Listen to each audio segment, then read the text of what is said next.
بسم الله الرحمن الرحيم آمن الرسول بما أنزل إليه من ربه والمؤمنون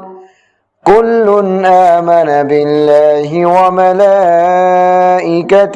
وكتبه ورسله لا نفرق بين أحد من رسله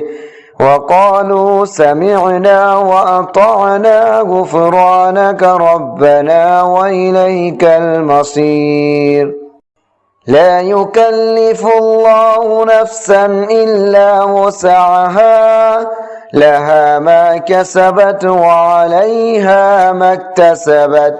ربنا لا تؤاخذنا إن نسينا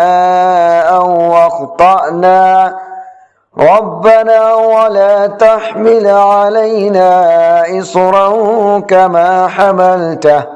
كما حملته على الذين من قبلنا ربنا ولا تحملنا ما لا طاقة لنا به واعف عنا واغفر لنا وارحمنا أنت مولانا فانصرنا على القوم الكافرين.